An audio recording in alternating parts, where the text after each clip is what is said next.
दोस्तों मार्केट में दो स्मॉल कैप ऐसे हैं जिन पर आम निवेशकों की नजर शायद ही गई हो। लेकिन दोस्तों इन दोनों कंपनियों में कुछ चीजें ऐसी हैं जो हैरान करती हैं, जो परेशान करती है।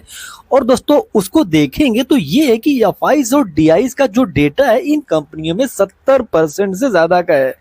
अगर दोस्तों किसी छोटी कंपनी में, स्मॉल कैप टाइप की कंपनी में एफआईज और डीआईज का जो पोजीशन हो वो 70% से ज्यादा का हो तो दोस्तों वहां पर रिसर्च करना बनता है। और दोस्तों रिसर्च करने से पहले मन में कई सारे सवाल भी जन्म लेते हैं।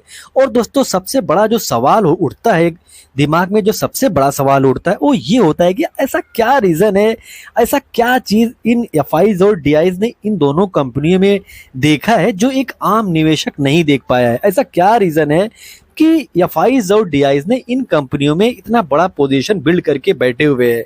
तो दोस्तों इन्हीं सवालों का जवाब ढूंढने का प्रयास करेंगे। उससे पहले दोस्तों एक इंपॉर्टेंट डिस्क्लेमर देना चाहेंगे कि दोस्तों ये video just for study purpose के लिए, इन्फॉर्मेशन पर्पस के लिए है। मेरे तरफ से दोस्तों कोई बाय का, शेल का, होल्ड करने का कोई भी दोस्तों कॉल नहीं है।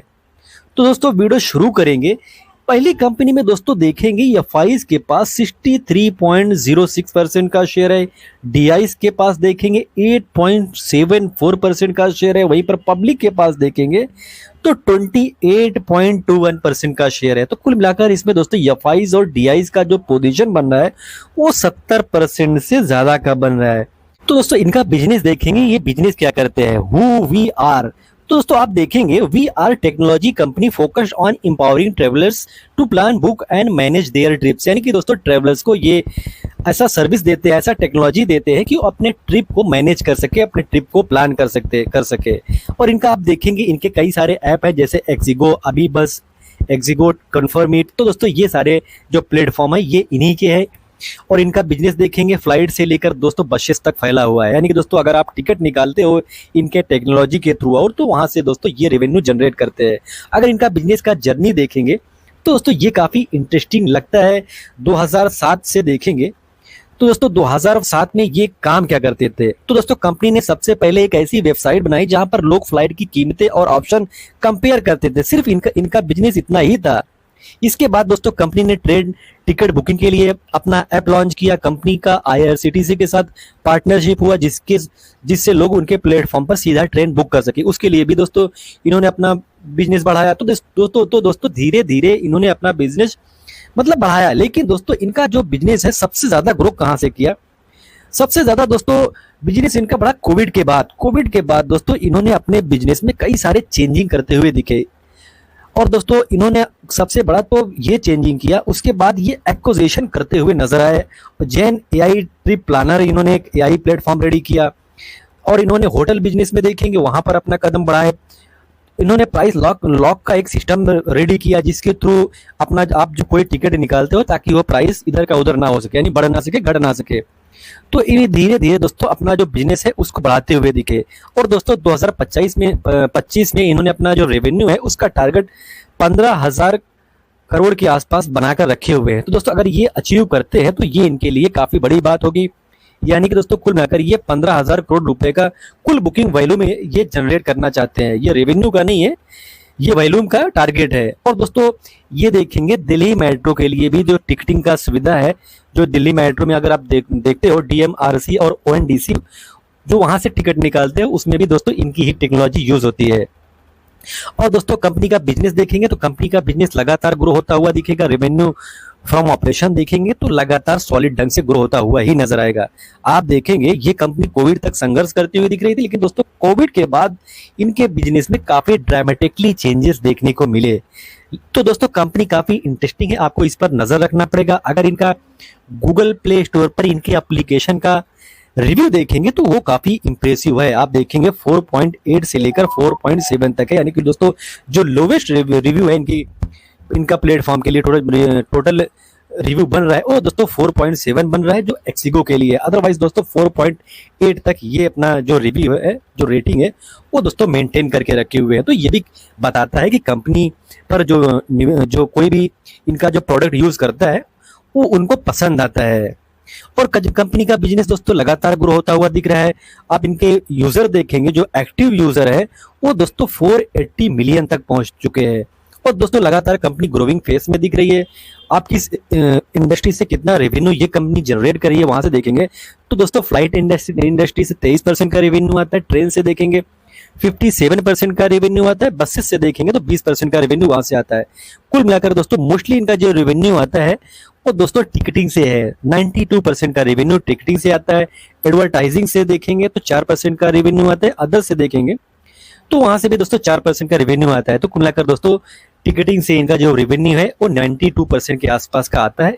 तो मोस्टली बिजनेस इनका वहां पर ही फैला है। और दोस्तों कंपनी को देखेंगे तो इन्होंने फोन पे के साथ अपना एक मतलब एक्सक्लूसिव पार्टनरशिप साइन करके इन्होंने रखा हुआ है, या यानी कि दोस्तों फोन पे से अगर आप टिकट बुक करते हैं तो वहां से भी इनको फायदा मिलता हुआ दिखता है।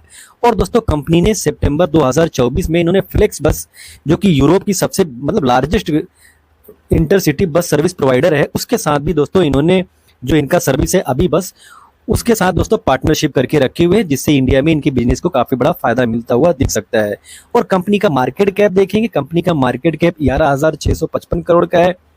आरओसी आरओई बहुत ज्यादा नहीं दिखेगा, फेस वैल्यू कंपनी का 2 है, नेट प्रॉफिट भी ऐसा बहुत ज्यादा अभी तक ग्रो नहीं किया है। लेकिन दोस्तों कंपनी जिस फेस में जिस तरीके से ग्रो कर रही है उससे इस कंपनी का फ्यूचर काफी इंटरेस्टिंग नजर आता है। जिस तरीके से एफआईज और डीआईज ने इस कंपनी पे बिट लगाया है उसको देखकर दोस्तों रिसर्च करना बनता है। रिजर्व के मुकाबले में कर्जे का कम होना ये बताता है कि कंपनी स्ट्रांग है। वहीं पर दोस्तों जब से ये कंपनी लिस्ट हुई है वो भी दोस्तों लिस्टिंग के बाद ये कंपनी ऊपर ही जाती हुई दिख रही है। मार्केट में प्रेशर है, मार्केट के प्रेशर को तोड़ती हुई ये कंपनी ऊपर जा रही है। लेकिन दोस्तों ऐसा कोई फिक्स रूल नहीं है कि ये कंपनी ऊपर ही जाएगी, गिरावट भी होने का हो सकता है। तो आपको इसके बिजनेस पर रिसर्च करना होगा, बिजनेस पर स्टडी करना होगा। प्रोस की बात करेंगे तो कंपनी अपना जो डेप्थ है उसको लगातार रिड्यूस कर रही है और कुल मिलाकर लगभग दोस्तों कंपनी डेप्थ फ्री होने वाली है। और दोस्तों कंपनी का जो प्रॉफिट का रफ्तार रहा है ये भी पिछले 5 सालों का काफी इंप्रेसिव है। वहीं पर कॉन्स की बात करेंगे तो महंगे बुक वैल्यू पर दोस्तों ये कंपनी ट्रेड कर रही है, डिविडेंड नहीं दे रही है। और दोस्तों कंपनी को देखेंगे पिछले 3 सालों में जो आरओई का रिकॉर्ड है ये भी बहुत अच्छा नहीं है। और इनका जो रेवेन्यू इन्होंने जनरेट करके दिखाया है अपने बैलेंस शीट में, उसमें अदर इनकम से भी 23 करोड़ के आसपास का रेवेन्यू है।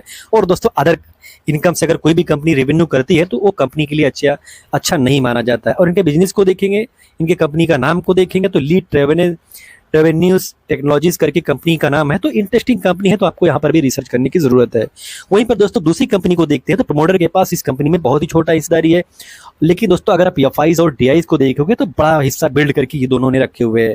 तो 70% से ज्यादा का हिस्सेदारी इनके पास भी है। और पब्लिक के पास आप देखते हो तो पब्लिक के पास 23% के आसपास का शेयर है। और बिजनेस कंपनी का देखेंगे तो कुल मिलाकर दोस्तों ये कंपनी थर्ड पार्टी यानी कि टीपीए बिजनेस में काफी तेजी से ग्रो करती हुई दिख रही है। यानी कि दोस्तों जो इंश्योरेंस कंपनियां होती हैं उनको, और जो हॉस्पिटल सेक्टर है और जो यूजर्स है, जैसे मान लीजिए मैंने कोई अपना इंश्योरेंस लिया तो उसको इंश्योरेंस को क्लेम कराने का जो प्रोसेस रहता है उसको दोस्तों ये कंपनी करती है। बिकॉज दोस्तों कई बार देखा गया है कि एक आम इंसान जो होता है वो हॉस्पिटल में भर्ती होता है, उसके बाद जो इंश्योरेंस कंपनियां होती हैं वो बोलती है कि ये तो मेरे कार्य क्षेत्र में आता ही नहीं, इसलिए मैं पैसा नहीं दूंगा। तो दोस्तों कुल मिलाकर उस पैसे को मैनेज करके किस तरीके से स्मूथली वो सारा जो प्रोसेस है वो कंप्लीट हो, वो दोस्तों ये कंपनी काम करके देती है। यानी कि दोस्तों इसका जो बिजनेस है वो एक जो आम इंसान है, एक हॉस्पिटल है और जो क्लेम वाली कंपनियां हैं, सबके साथ मिलकर दोस्तों ये काम करती हुई दिखती है। यानी कि दोस्तों एक ब्रिज है सबके बीच में। तो इनका भी बिजनेस काफी इंटरेस्टिंग है। और इस कंपनी को देखेंगे तो पैन इंडिया दोस्तों कंपनी फैली हुई है। 18,754 हॉस्पिटल को देखेंगे, ये इन्होंने अपना जो काम है इनके साथ मिलकर किया है। वहीं पर 1069 सिटी में दोस्तों ये कंपनी फैली हुई है, जो कि 31 स्टेट में इंडिया के 31 स्टेट है वहां पर ये फैली हुई है। और कुल मिलाकर दोस्तों इनका बिजनेस 141 कंट्री में फैला हुआ है। तो दोस्तों ग्लोबली इस कंपनी का पकड़ काफी मजबूत है। शायद इसीलिए एफआईज और डीआईज है जो है वो इस कंपनी में काफी बड़ा फ्यूचर देखते हैं। और दोस्तों इसका देखेंगे ये कंपनी फोकस कहां पर कर रही है, तो कंपनी दोस्तों इनऑर्गेनिक ग्रोथ पर काफी ज्यादा ध्यान दे रही है। तो दोस्तों दो तरीके से कंपनियां ग्रो कर सकती है। एक होता है दोस्तों ऑर्गेनिक ग्रोथ, एक होता है इनऑर्गेनिक ग्रोथ। यानी कि दोस्तों एक्विजिशन मोड में ये कंपनी नजर आती है। और मार्केट कैप कंपनी का काफी छोटा देखने को मिलेगा। और दोस्तों कंपनी को देखेंगे तो आरओई और आरओसी बहुत ज्यादा नहीं है, फेस वैल्यू 5 का है। और नेट प्रॉफिट भी दोस्तों लगातार ग्रो करता हुआ दिखा है, लेकिन कुछ सालों से एक ही जगह पर ठहरा हुआ दिख रहा है। आप बोरोइंग देखेंगे ये भी काफी ठीक ठाक है, लेकिन उसके मुकाबले में रिजर्व ज्यादा है। प्रोस दिखेगा नहीं ऐसा कुछ, कॉन्स देखेंगे तो प्रमोटर ने अपना पोजीशन कट किया है। ये कंपनी के लिए अच्छी बात तो नहीं नजर आती है, लेकिन दोस्तों जिस तरीके से एफआईज और डीआईज ने पोजीशन बढ़ाया है उसको देखकर दोस्तों उतना डरने वाली बात भी नहीं है। और कंपनी का नाम की बात करें तो कंपनी का नाम Medi Assist health care services India company का नाम है। तो दोस्तों आपको इस कंपनी पर भी रिसर्च करनी चाहिए, इस कंपनी पर नजर गड़ा कर रखनी चाहिए। कुल मिलाकर दोस्तों दोनों कंपनियां इंटरेस्टिंग है। दोनों कंपनियां जब से लिस्ट हुई हैं मतलब ग्रो तो करती हुई दिखी, लेकिन ऐसा ग्रोथ नहीं देखने को मिला है जो बहुत ही रैपिडली ग्रो करता हुआ नजर है। लेकिन दोस्तों जिस तरीके से इनका बिजनेस है ये दोस्तों कई डिकेड तक धीरे धीरे करके ग्रो हो सकता है। यही शायद इनमें एफआईज और डीआईज ने देखा है, इसीलिए इन कंपनियों में मजबूत होल्डिंग बनाकर शायद ही रखे हुए होंगे। आपको भी दोस्तों इन कंपनियों पर रिसर्च करनी चाहिए, स्टडी करनी चाहिए। आपको दोस्तों अपने फाइनेंशियल एडवाइजर से बात करनी चाहिए। और दोस्तों एक डिस्क्लेमर देना चाहेंगे, I am not specialist advisor. कुछ बार से करते हो उससे पहले अपने फाइनेंशियल एडवाइजर से बात कीजिए, डिस्कस कीजिए, सलाह कीजिए दोस्तों, उसके बाद ही कोई कॉल लीजिए। आपको वीडियो इन्फॉर्मेटिव लगी हो तो वीडियो को लाइक कमेंट शेयर करें और चैनल को सब्सक्राइब ना किया हो सब्सक्राइब भी दोस्तों जरूर कर ले। मिलते हैं किसी नए वीडियो नए टॉपिक के साथ, तब तक दोस्तों हैप्पी इन्वेस्टिंग।